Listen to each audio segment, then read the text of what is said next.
Hello friends, welcome to another video tutorial from Kamal Dhariyal. दोस्तों, आज की इस वीडियो में हम डिस्कस करने जा रहे हैं एंट अमीबा हिस्टोलिटिका की पैथोजेनेसिस और इसकी लेबोरेटरी डायग्नोसिस पे।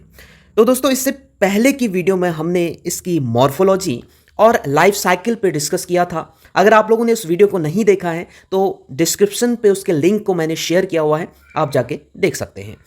तो दोस्तों, इस वीडियो में हम डिस्कस करेंगे एंट अमीबा हिस्टोलिटिका की पैथोजेनेसिस पे, यानी कि ये कैसे इन्फेक्शंस कॉज करता है और कौन सी बीमारी ये कॉज करता है, और उस बीमारी को लैब में हम कैसे डायग्नोस कर सकते हैं। और थोड़ा सा एंड में हम इसके ट्रीटमेंट पे भी बात करेंगे कि इस तरह के जो इन्फेक्शंस ये कॉज करेगा उनको हम कैसे ट्रीट कर सकते हैं, और थोड़ा सा प्रिवेंशन की भी हम एंड में बात करेंगे। तो आइए दोस्तों, वीडियो को स्टार्ट करते हैं। दोस्तों, सबसे पहले बात करते हैं इसकी पैथोजेनिसिटी की। पैथोजेनिसिटी का मतलब एबिलिटी टू कॉज इन्फेक्शंस। दोस्तों, इस पैरासाइट के पास ये एबिलिटी है कि ये हमारी इंटेस्टाइन्स पे इन्फेक्शंस कॉज कर सकता है, और उस इन्फेक्शन को बोला जाता है अमीबियासिस। अमीबियासिस बोला जाता है। तो ये जो पैरासाइट है, ये दो तरह की अमीबियासिस कॉज करता है ह्यूमन बींग्स में। एक तो इंटेस्टिनल और दूसरी एक्स्ट्रा इंटेस्टिनल, यानी कि एक तो इंटेस्टीन पे हमारी जो आंत होती हैं आंतों में, एक आंतों से बाहर यानी कि एक्स्ट्रा इंटेस्टिनल, आंतों से बाहर किसी भी ऑर्गन को वो इन्फेक्ट कर सकता है। तो उसमें मेनली हमारा लीवर इन्वॉल्व होता है, हमारे लंग्स इन्वॉल्व होते हैं, और कभी कभी कार्डियक रीजन पर भी ये पहुंच जाता है। तो दो तरह से ये इन्फेक्शंस कॉज करता है, एक तो इंटेस्टिनल, दूसरा एक्स्ट्रा इंटेस्टिनल, और उस इन्फेक्शन को बोलेंगे amoebiasis. Amoebiasis results from tissue destruction induced by the ant amoeba histolytica parasite। ये जो अमीबियासिस है, आपको पता है कि एंट अमीबा हिस्टोलिटिका इसके लिए रिस्पॉन्सिबल है, इससे पहले हम बात कर चुके हैं। एंट amoeba histolytica causes tissue damage by 3 main events. अब ये जो टिश्यू डैमेज कर रहा है, यानी कि अमीबियासिस जो कॉज हो रहा है, वो अमीबियासिस यानी कि 3 स्टेप्स में ये पैथोजेनेसिस कॉज कर रहा है, टिश्यूज को, इंटेस्टिनल टिश्यूज को डैमेज कर रहा है। एक तो डायरेक्ट होस्ट सेल किलिंग के थ्रू, पहला step. Second one is inflammation and parasite invasion. सबसे पहले ये डायरेक्ट होस्ट सेल किलिंग करेगा, यानी कि वहां पे सेल्स को किल करेगा। उसके बाद फिर इन्फ्लामेशन कॉज करेगा, वहां पे इन्फ्लामेटरी जो रिएक्शन होती है वो डेवलप होगी वहां पे। देन फिर ये जो पैरासाइट है, ये टिश्यूज को इन्वेड करेगा, यानी कि भेद के, उनको छेदते हुए, भेदते हुए उन टिश्यूज के अंदर इंटरनलाइज होगा। तो इस तरह से ये 3 इवेंट्स में इन्फेक्शन को कॉज करता है। और इसके प्रीडिस्पोजिंग फैक्टर्स की बात करें तो प्रेगनेंसी, माल न्यूट्रिशन और अंडरलाइंग जो मेटाबॉलिक डिजीजेज होती हैं। इसके अलावा जो कॉर्टिकोस्टेरॉइड्स की थेरेपी ले रहे हैं जो पर्सन्स, वो ज़्यादा इसके लिए रिस्की रहता है, यानी कि रिस्क फैक्टर में वो इंक्लूड हैं। ये सब चीज़ें रिस्क फैक्टर में, ये प्रीडिस्पोजिंग फैक्टर्स या रिस्क फैक्टर्स हम इनको बोल सकते हैं। तो जो प्रेग्नेंट वुमेन है उनमें, और जो माल न्यूट्रिशन में, यानी कि न्यूट्रिशन की कमी उनमें है, अंडरलाइंग कोई मेटाबॉलिक डिजीज उनके अंदर चल रही है, या फिर वो कॉर्टिकोस्टेरॉइड्स यानी कि जो कॉर्टिकोस्टेरॉइड हार्मोन्स होते हैं उनकी थेरेपी ले रहे हो। यानी कि जो बेसिकली क्या होता है कि जो स्टेरॉइड हार्मोन्स होते हैं वो हमारे इम्यून सिस्टम को दबा देते हैं, उसको सप्रेस कर देते हैं। तो इम्यून सिस्टम वर्क नहीं करता, तो उस केस में हम इम्यूनो कंप्रोमाइज्ड हो जाते हैं।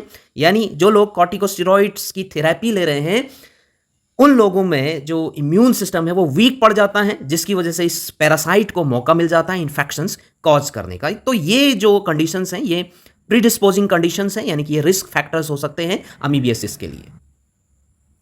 अब बात करते हैं सबसे पहले इंटेस्टिनल अमीबियासिस की, यानी कि वो इन्फेक्शन जो इंटेस्टाइन्स में हो रहा है इस पैरासाइट के थ्रू। It indicates that the parasite are confined to gastrointestinal tract. ठीक है, तो जब पैरासाइट गैस्ट्रोइंटेस्टिनल ट्रैक्ट पे एग्जिस्ट कर रहा है, वहां पे वो इंटेस्टिनल अमीबियासिस कॉज करेगा। The incubation period of ant amoeba histolytica is 1 to 4 weeks.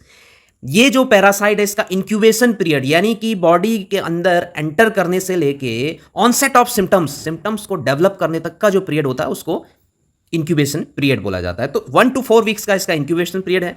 After the incubation period, ant amoeba histolytica invade the mucosa of large intestine, producing characteristic ulcerative lesions and A profuse bloody diarrhoea.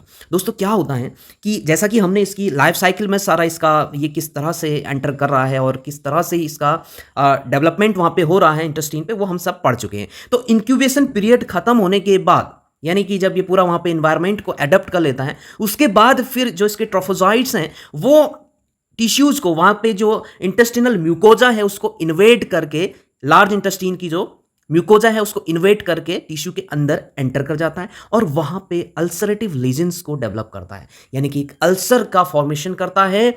अभी हम आगे देखेंगे कि किस तरह का ulcer इसमें बनता है। और साथ में प्रोफ्यूज ब्लडी डायरिया की भी कंडीशन आती है, यानी कि डायरिया की कंडीशन आती है और उसमें जो स्टूल्स पास हो रहे हैं उसमें बहुत सारा ब्लड निकल के आता है। ब्लडी डायरिया उस कंडीशन को बोलते हैं, या उसको अमीबिक डिसेंट्री भी बोला जाता है। अब ये जो अल्सर है दोस्तों, ये लार्ज इंटेस्टीन्स में जो अल्सर का डेवलपमेंट हो रहा है वो या तो जनरलाइज्ड हो सकता है, यानी कि पूरी लार्ज इंटेस्टीन की होल लेंथ में वो आपका बन सकता है अल्सर, या फिर किसी स्पेसिफिक रीजन पे, पर्टिकुलर रीजन पे बन सकता है, कोई लोकलाइज्ड एरिया में, जैसे असेंडिंग आपका कोलॉन में हो सकता है या डिसेंडिंग कोलॉन में हो सकता है, ठीक है, सिकम में हो सकता है, इलियम में हो सकता है। तो ऐसे किसी पर्टिकुलर रीजन पे भी बन सकता है, पर्टिकुलर रीजन पे, या फिर जनरलाइज्ड भी हो सकता है कि वो होल जो लेंथ है लार्ज इंटेस्टीन की वो उसमें इन्वॉल्व हो जाए। अल्सर में very in size from pin head to more than 2.5 centimetre in diameter. Ulcer का जो साइज है वो वेरी कर सकता है पिन हेड से लेके, यानी कि जो ऑफिस पिन्स हम यूज करते हैं उसके हेड के बराबर का उसका साइज हो सकता है, उसको पिन हेड बोला जाता है। या फिर जैसे आपने स्ट्रेप्टोकोकस के केस में पढ़ा होगा कि ब्लड अगर पर उसकी जो कॉलोनीज होती हैं वो पिन हेड कॉलोनीज बनती है, स्टेफाइलोकोकस की, सॉरी, और स्ट्रेप्टोकोकस पिन पॉइंटेड होता है। तो उस तरह से पिन हेड से लेके उसका जो साइज है वो 2.5 सेंटीमीटर तक वेरी कर सकता है डायमीटर पे। Got it.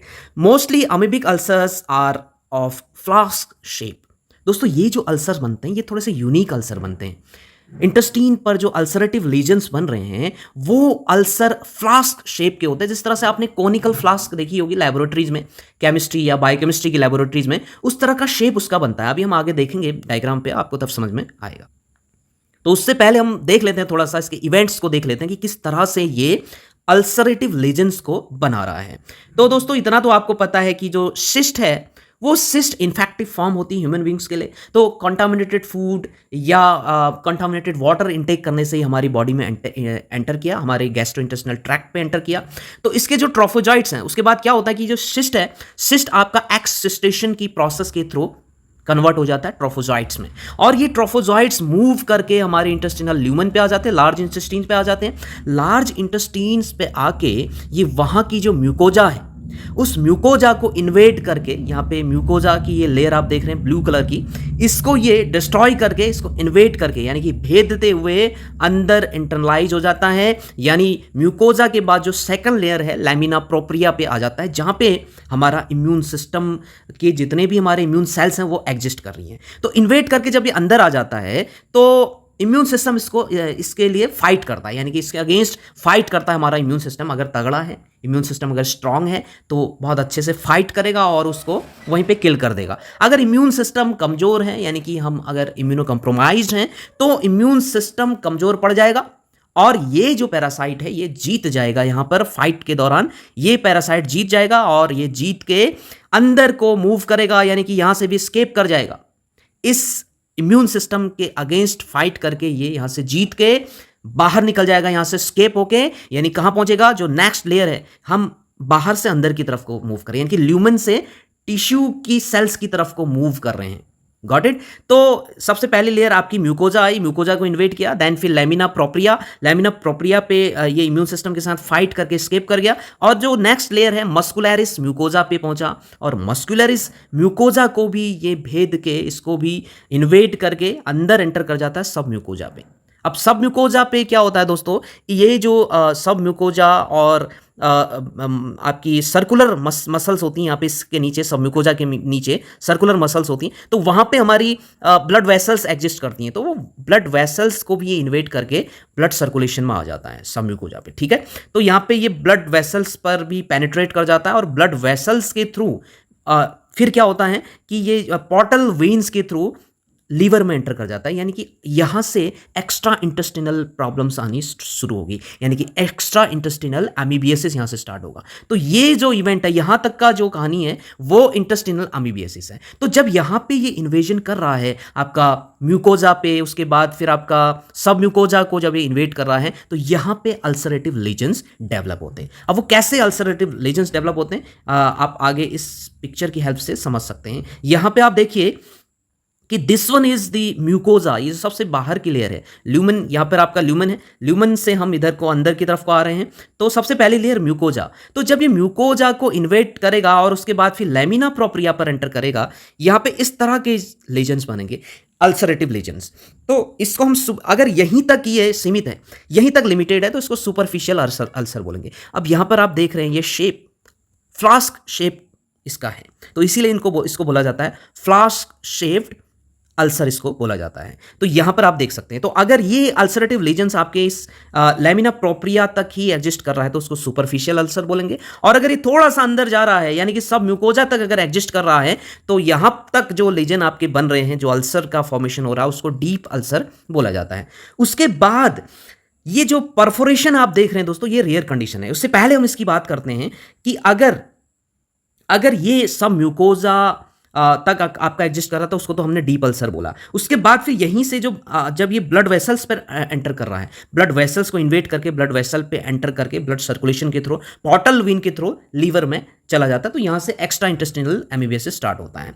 लेकिन कभी कभी रेयर कंडीशन ऐसी आती है, रेयरली ऐसा होता है ज़्यादा सीवियरिटी की केस में, जब इन्फेक्शन अनट्रीटेड रह जाता है, ज़्यादा सीवियरिटी रहती है, तो कभी कभी क्या होता है कि ये सब म्यूकोजा के बाद सर्कुलर मसल्स, लॉन्गिट्यूडनल मसल्स और सब सीरोजा, और उसके बाद फिर पेरिटोनियम को भी पूरा भेदते हुए अंदर तक चला आता है, और इस कंडीशन में पेरिटोनाइटिस डेवलप होता है। इस कंडीशन को बोलते हैं पेरिटोनाइटिस, यानी कि आपका पेरिटोनियम भी इसमें इन्फ्लाम हो जाती है और स्लफिंग होने लगती है और गैंग्रीन्स का फॉर्मेशन होने लगता है, बहुत सारे कॉम्प्लिकेशंस यहाँ पे डेवलप होने लगते हैं। तो ये रेयर कंडीशन है, इसको पूरा परफोरेशन बोलेंगे, यानी कि इसको पूरा भेद दिया है, ल्यूमेन को पूरा भेद के ये पेरिटोनियम के रीजन तक पहुंच चुका है। ठीक है, तो ये रेयरली ऐसा होता है, बहुत ज़्यादा सीवियरिटी के केस में ऐसा होता है। मैक्सिमम आपके सुपरफिशियल अल्सर, डीप अल्सर या फिर इन्वेजन की कंडीशन आती है कि यहाँ से ब्लड वेसल को इन्वेट करके ये अदर ऑर्गन्स में जा सकता है, जैसे लीवर है, फिर लीवर से आपका लंग्स में जा सकता है, या आपका अदर ऑर्गन्स इसमें जैसे स्प्लीन है, इस तरह के ऑर्गन्स भी इसमें इन्वॉल्व हो सकते हैं। तो दोस्तों इस तरह का अल्सर इस केस में डेवलप होता है। ये आप फ्लास्क की तरह के शेप इसका देख रहे हैं, तो इसलिए इसको फ्लास्क शेप्ड अल्सर बोला जाता है। इसमें आप देख सकते हैं, यहाँ पे इस पिक्चर में आप देख सकते हैं कि ये लार्ज इंटेस्टाइन का पिक्चर है। यहाँ पे आप देख सकते हैं अल्सर्स डेवलप हो रहे हैं, इस तरह से अल्सर्स का फॉर्मेशन होता है। यहाँ पे ये एक्चुअल पिक्चर है, तो देखिए दोस्तों, यहाँ पर आप देख सकते हैं कि ये जो आपको छोटे छोटे छेद दिख रहे हैं, यही अल्सर डेवलप हुआ है यहाँ पे। Clear, got it. तो ये अल्सरेटिव लीजन्स हैं इंटेस्टीन्स पर, ये कंप्लीट इंटेस्टीन आप देख रहे हैं, लार्ज इंटेस्टीन। यहाँ पर क्या बने हुए हैं, ये लीजन्स जो आप देख रहे हैं, these are the ulcerative lesions. अब बात करते हैं साइन एंड सिम्टम्स की, बात करते हैं इंटेस्टिनल अमीबियासिस के केस में। तो बहुत सारे सिम्टम्स डेवलप होते हैं, जैसे डायरिया विद ब्लड और म्यूकस। डायरिया होगा तो उसमें ब्लड या फिर म्यूकस आने लगता है। एब्डोमिनल पेन बनेगा, एब्डोमिनल स्वेलिंग आएगी, क्योंकि इंटेस्टिनल अल्सर्स बन रहे हैं, इंटेस्टीन्स पर आपका इन्वेजन हो रहा है, तो वहाँ पर स्वेलिंग हो सकती है आपकी इंटेस्टीन्स पे। इंटेस्टीन पर स्वेलिंग होगी तो ऑब्वियस सी बात है कि एब्डोमिनल स्वेलिंग आपको विजिबल होगी, नॉजिया फील होगा, वेट लॉस हो जाता है, सिकनेस आती है, बहुत ज़्यादा कमजोरी फील करता है पेशेंट, स्टमक टेंडरनेस बढ़ जाती है, और कभी कभी फीवर भी डेवलप हो जाता है। इसके अलावा दोस्तों जो एंटमीबा हिस्टोलिटिका है, एक तो अमीबियासिस डेवलप कर रहा है, इसके अलावा कभी कभी अमीबिक अपेंडिसाइटिस भी हो जाता है, और अमीबोमा। दोस्तों ये अमीबोमा क्या है, कभी कभी क्या हो जाता है कि एक टिश्यू ग्रेन्युलेशन डेवलप हो जाता है इंटेस्टीन्स पे। मोस्टली ये जो कंडीशन बनती है, ये असेंडिंग जो कोलॉन है वहाँ पे ऐसा डेवलपमेंट होता है कि वहाँ पे टिश्यू ग्रेन्युलेशन बन जाते हैं। Got it. तो ज़्यादातर ये असेंडिंग कोलॉन्स पर बनते हैं। टिश्यू ग्रेन्युलेशन का मतलब है कि वहां पर कुछ क्या हो जाता है कि ऑब्स्ट्रक्शन आ जाता है, टिश्यूज का ग्रेन्युलेशन हो जाता है, ग्रेन्यूल्स बन जाते हैं टिश्यूज के, तो वो पूरे कोलॉन में ऑब्स्ट्रक्शन डेवलप करते हैं। क्लियर। तो इसके सिम्टम की अगर बात करें तो इस केस में क्या होता है कि एक्यूट डिसेंट्री होती है, acute dysentery, abdominal pain, and A palpable mass in the corresponding area of the abdomen.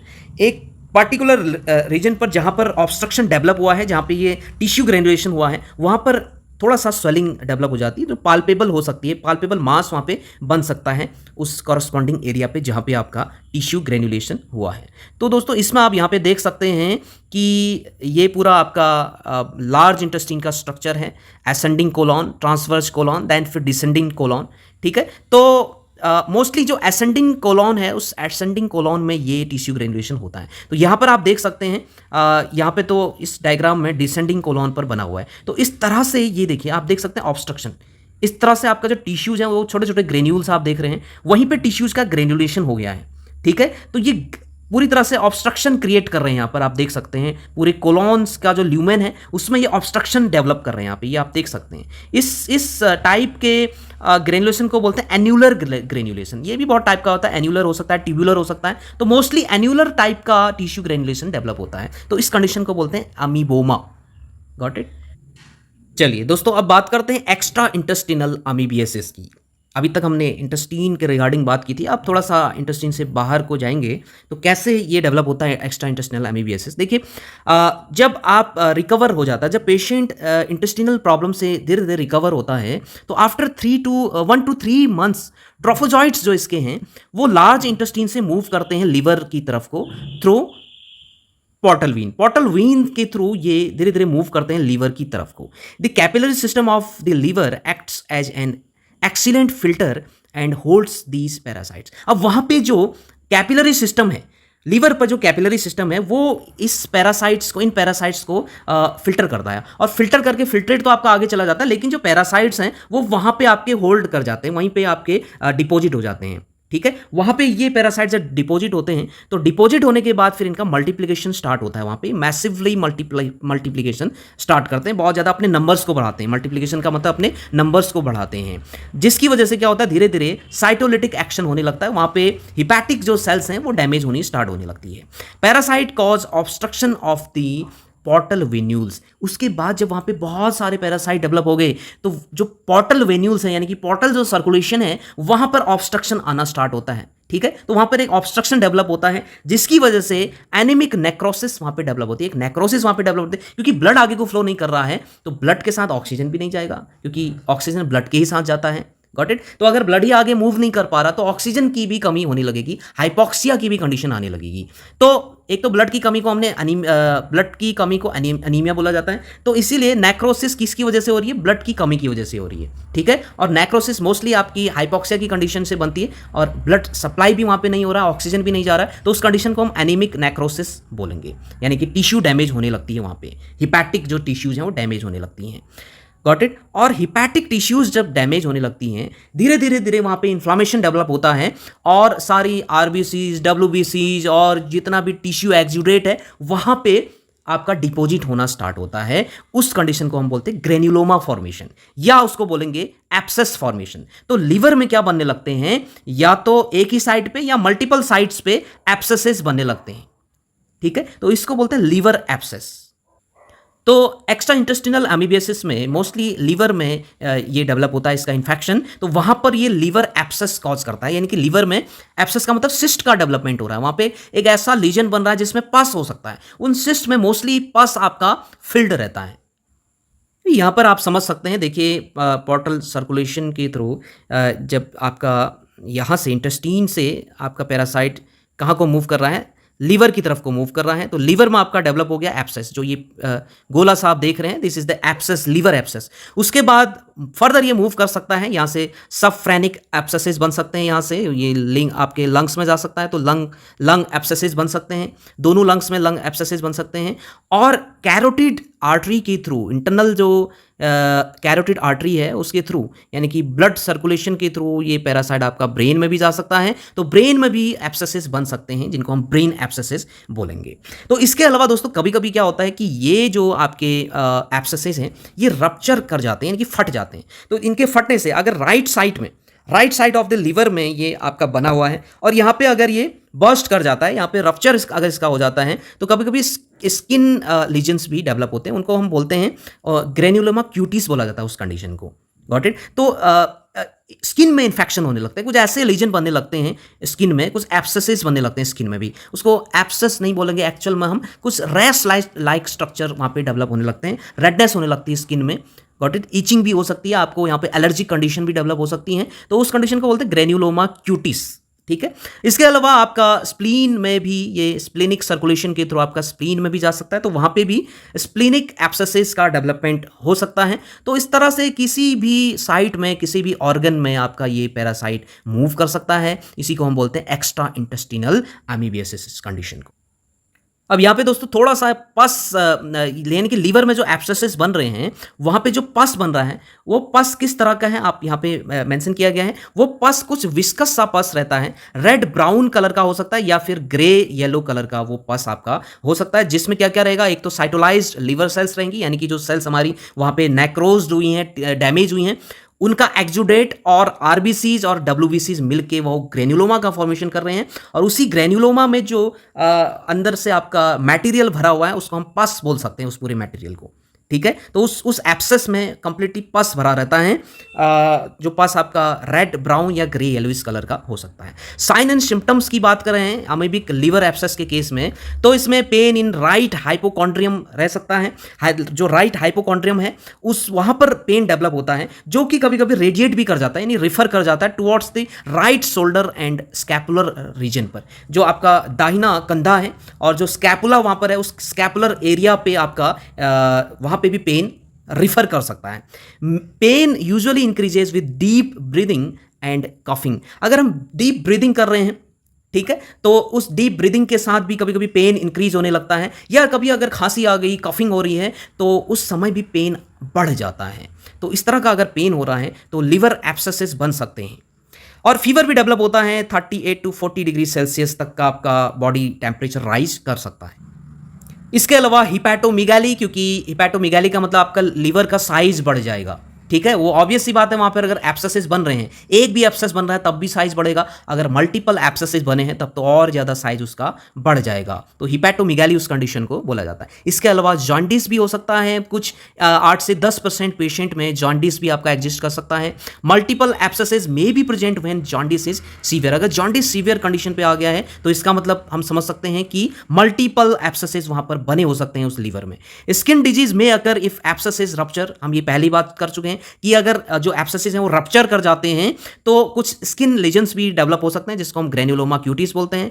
It में rupture into right pleural cavity, अगर ये रप्चर होके आपका एक्सटर्नली मूव कर रहा है तो ग्रेन्युलोमा क्यूटिस होगा, स्किन इन्फेक्शन होगा, और ये रप्चर होके अगर राइट प्लूरल कैविटी की तरफ को मूव कर रहा है तो एम्पाइमा थोरेसिस की कंडीशन आ सकती है, यानी कि जो प्लूरल फ्लूइड है, उस प्लूरल लीजन है लंग्स पे, वहां पे हमारा पस का फॉर्मेशन हो सकता है, उस कंडीशन को बोला जाता है एम्पाइमा थोरेसिस।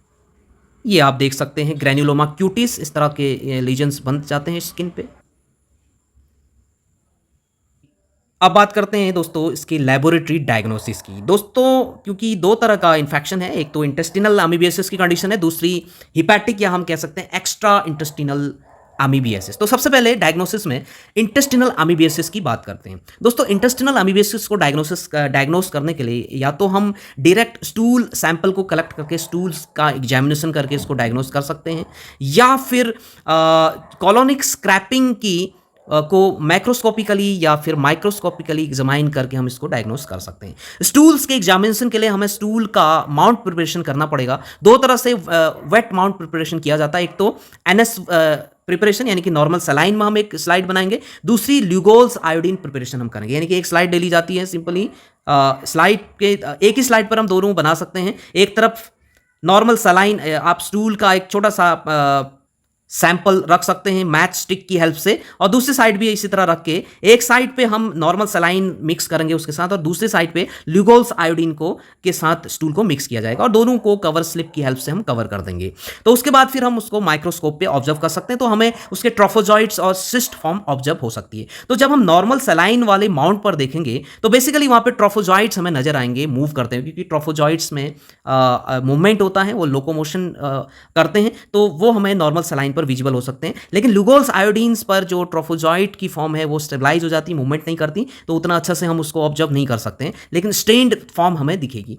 लेकिन जो सिस्ट वाली फॉर्म है उसको हम नॉर्मल सलाइन में भी देख सकते हैं और हम उसको ल्यूगोल्स आयोडीन वाली प्रिपरेशन में भी ऑब्जर्व कर सकते हैं। तो बेहतर तरह से हमें ल्यूगोल्स आयोडीन वाली पे वो ऑब्जर्व होगा, क्योंकि वहाँ पे उसके सारे स्ट्रक्चर्स जितने भी उसके अंदर इंटरनल स्ट्रक्चर्स हैं, जो ग्लाइकोजन मास हैं, क्रोमिडियल बार्स हैं, वो आपके अच्छे से स्टेन हो जाते हैं, तो वो अच्छा हमें विजिबल हो सकता है, कंट्रास्ट डेवलप होगा स्टेन करने के बाद, तो वो हम इससे देख। यहाँ पे पिक्चर की हेल्प से आप देख सकते हैं कि ये जो आपका है ये सिस्ट है, यानी कि ल्यूगोल्स आयोडीन वाली प्रिपरेशन का सिस्ट, और this cyst is on normal saline preparation पर, और यहाँ पर जो आप देख रहे हैं नॉर्मल सलाइन पर इसकी ट्रोफोजॉइट फॉर्म इस तरह से आपकी दिखेगी। इसके अलावा ब्लड एग्जामिनेशन हम कर सकते हैं। ब्लड एग्जामिनेशन सोज मॉडरेट ल्यूकोसाइटोसिस। जब हम ब्लड टेस्ट कर रहे हैं तो उसमें कुछ WBCs बढ़ी हुई हमें मिल सकती हैं, ये नॉन स्पेसिफिक डायग्नोसिस है। कभी भी कोई हमारी बॉडी में इन्फेक्शन होते हैं तो जाहिर सी बात है कि हमारी जो ल्यूकोसाइट्स होती हैं, WBCs होती हैं, बेसिकली न्यूट्रोफिल्स, इसोनोफिल्स, बेसोफिल्स, तो इनका जो काउंट है नॉर्मल काउंट से ऊपर चला जाता है, तो ये नॉन स्पेसिफिक डायग्नोसिस है, इसको हम बहुत ज़्यादा इस पर फोकस नहीं किया जाता है, ठीक है। तो कुछ कन्फर्मेशन टेस्ट के साथ हम इन टेस्ट को सपोर्टिव टेस्ट की तरह यूज कर सकते हैं। इसके अलावा सीरोलॉजी से भी हम परफॉर्म कर सकते हैं सीरोलॉजिकल टेस्ट को, जैसे इंडायरेक्ट हीम एग्लूटिनेशन टेस्ट है IHA, या इंडायरेक्ट फ्लोरेसेंट एंटीबॉडी टेस्ट है, या एंजाइम लिंक्ड इम्यूनोसॉर्बेंट ऐसे, यानी कि ELISA से भी हम इस अमीबियासिस को डायग्नोस कर सकते हैं। तो ये सीरोलॉजी इन टेस्ट के लिए हमें परफॉर्म करनी पड़ेगी, यानी कि इसमें सैंपल हमें सीरम लेना पड़ेगा। अब बात करेंगे हिपैटिक अमीबियासिस को हम कैसे डायग्नोस करेंगे। ये तो अभी इससे पहले हमें इंटेस्टिनल अमीबियासिस की बात की। तो हिपैटिक अमीबियासिस को डायग्नोस करने के लिए सबसे पहला डायग्नोस्टिक एस्पिरेशन हम कर सकते हैं। डायग्नोस्टिक एस्पिरेशन में हम जो पस बना हुआ है, यानी कि जो एब्सेस बने हुए लीवर में, उससे हम एस्पिरेट करके सैंपल ले सकते हैं, क्योंकि उसमें बेसिकली पस बना हुआ है। तो उस पस को हम अल्ट्रासोनोग्राफी की मॉनिटरिंग के थ्रू उससे पस को निकाला जाता है, एस्पिरेशन के थ्रू पस को एस्पिरेट किया जाता है, और उस पस को जब हम माइक्रोस्कोपिकली एग्जामाइन करते हैं तो उसमें हमें ट्रोफोजॉइट्स दिख सकते हैं। इसके अलावा लीवर बायोप्सी हम परफॉर्म कर सकते हैं, उसमें भी हमें माइक्रोस्कोपी में ट्रोफोजॉइट्स नजर आ सकते हैं। Blood examination non specific test है, इसमें ल्यूकोसाइटोसिस आपको मिलनी मिलेगी, वो तो जाहिर सी बात है कि आपकी WBCs इन्फेक्शन के केस में बढ़ जाती हैं। सीरोलॉजिकल टेस्ट की बात करें तो उसमें सेम जिस तरह से हमने इंटेस्टिनल अमीबियासिस के केस में किया था, IHA test, IFA, ELISA technique के थ्रू हम इसको डायग्नोस कर सकते हैं। हिस्टोलॉजी भी हम परफॉर्म कर सकते हैं, जिसमें मेनली PAS स्टेन के थ्रू, यानी कि जो पीरियोडिक एसिड शिफ्ट स्टेन है, उसके थ्रू हम इसको डायग्नोस कर सकते हैं, जिसमें जो ऑर्गेनिज्म है, यानी कि जो पैरासाइट है, वो ब्राइट पिंक कलर का हमें नजर आएगा विद ग्रीन ब्लू बैकग्राउंड, ठीक है। और इसके अलावा हीमेटोजाइलिन स्टेन है, या अदर जो स्टेनिंग टेक्निक्स हैं हिस्टोलॉजी में यूज की जाती हैं, उनके थ्रू हम इसको डायग्नोस कर सकते हैं। इसके अलावा आज के समय में मॉलिक्यूलर मेथड्स को भी बहुत ज़्यादा प्रायोरिटी दी जाती है। जब किसी टेस्ट से कंफर्मेशन नहीं होता तो फाइनली मॉलिक्यूलर मेथड्स को हम की तरफ हम मूव करते हैं, तो जिनमें ज़्यादातर DNA प्रोब या फिर PCR पॉलीमरेज चेन रिएक्शंस को परफॉर्म किया जाता है। तो इस तरह से हम इस अमीबियासिस को, दोनों तरह के अमीबियासिस को डायग्नोस कर सकते हैं। अब फाइनली दोस्तों बात करेंगे इसके ट्रीटमेंट की। ट्रीटमेंट में दोस्तों बेसिकली क्योंकि अमीबियासिस हो रहा है, यानी कि वहाँ पे डायरी कंडीशंस आती हैं, ब्लडी डायरिया हो रहा है, यानी बॉडी से एक्सेसिव फ्लूइड का लॉस हो रहा है, तो उस कंडीशन में बेसिकली आपको पता है कि फ्लूइड्स दिए जाते हैं, यानी कि हमारी बॉडी से इलेक्ट्रोलाइट्स का लॉस हो रहा होता है, तो बॉडी को इलेक्ट्रोलाइट्स दिए जाते हैं, ड्रिप जिसको आप बोलते हैं कि ड्रिप चढ़ा दी गई, तो इस तरह का हम बोल सकते हैं उसको रिप्लेसमेंट ऑफ फ्लूइड भी कर सकते हैं, या इलेक्ट्रोलाइट्स को दिया जाता है, बेसिकली रिहाइड्रेशन किया जाता है उसका, क्योंकि वहाँ पे डिहाइड्रेशन की कंडीशन हो रही है, तो उसको रिहाइड्रेट किया जाता है पेशेंट को। उसके अलावा कुछ ड्रग्स भी हम देख सकते हैं पेशेंट को, जैसे कि कुछ एमिबिसाइड्स हैं, ल्यूमिनल एक्शन अगर हैं ये, यानी कि अगर पैरासाइट आपका ल्यूमिन तक ही कन्फाइंड हो रहा है, ल्यूमिन तक ही बना हुआ है पैरासाइट, तो उस कंडीशन में डाइहाइड्रोहाइड्रोक्सीक्विन या डायलॉक्जिनाइड फुरेट्स या फिर पैरोमोमाइसिन, इस तरह की जो ड्रग्स हैं उनको यूज किया जा सकता है। कुछ और ड्रग्स हैं जो कि जब पैरासाइट आपके लीवर, इंटेस्टिनल वॉल या अदर टिश्यूज को इन्वेट कर रहा है, इन्वॉल्व है वहाँ पे, तो उस केस में हम इन ड्रग्स को यूज़ कर सकते हैं, जैसे इमिटाइन है या डिहाइड्रो इमिटाइन है, इस तरह की ड्रग्स को हम यूज़ कर सकते हैं। कुछ अमीबिसाइड्स ऐसे भी हैं जो ओनली लीवर इन्फेक्शन के केस में इफेक्टिव रहती है, जैसे क्लोरोक्विन है, या फिर कुछ ऐसी भी ड्रग्स हैं जो both tissues and the intestinal lumen में पैरासाइट होने पर इफेक्टिव रहती हैं, जैसे मेट्रोनिडाजोल है या नाइट्रोइमिडाजोल है। इस तरह की ड्रग्स इफेक्टिव हो सकती हैं अमीबियासिस के केस में। दोस्तों प्रिवेंशन की बात कर रहे हैं तो प्रिवेंशन आपको पता है कि अगर आप प्रॉपर हाइजीन यूज़ कर रहे हैं, हाइजीनिक अगर आप हैं तो आपको इन्फेक्शंस नहीं हो सकते। तो इन्फेक्शंस को प्रिवेंट करने के लिए आपको हाइजीनिक बनना पड़ेगा, प्रॉपर हैंड वॉशिंग आपको करनी पड़ेगी, कॉन्टामिनेटेड फूड या कॉन्टामिनेटेड वाटर को आपको अवॉइड करना पड़ेगा, या उनको फूड को आप बॉयल करके या फिर वाटर को बॉयल करके आप कंज्यूम कर सकते हैं। और कोशिश करिए कि ज़्यादा से ज़्यादा बॉयल खाना ही लें, अच्छे से कुक्ड फूड को लें ताकि आपको इन्फेक्शन ना हो। और खुले स्थानों पर मल त्याग न करें। और जब भी आप शौचालय जाते हैं, शौचालय से आने के बाद अपने हाथों को अच्छे से प्रॉपर हैंड वॉशिंग करिए, जिससे कि आपको इन्फेक्शंस ना हो। इस तरह से आप इन्फेक्शन से बच सकते हैं। हाइजीन का इस्तेमाल करना बहुत ज़रूरी है। तो दोस्तों आई होप कि आपके समझ में पूरा वीडियो आया होगा। अगर आपके समझ में आया तो प्लीज़ ज़्यादा से ज़्यादा शेयर करिए और लाइक करिए, कमेंट्स पे बताइए कि आपको कैसा लगा वीडियो, और ज़्यादा से ज़्यादा अपने दोस्तों को शेयर करिए। और जो लोग वीडियो पर पहली बार हैं, चैनल पर पहली बार हैं, तो चैनल को जरूर सब्सक्राइब करिए, बेल आइकन को जरूर प्रेस करिए, उस पर ऑल नोटिफिकेशंस वाले ऑप्शन को क्लिक करिए ताकि आने वाली वीडियोज़ की नोटिफिकेशंस आपको मिलती रहे। Thank you very much.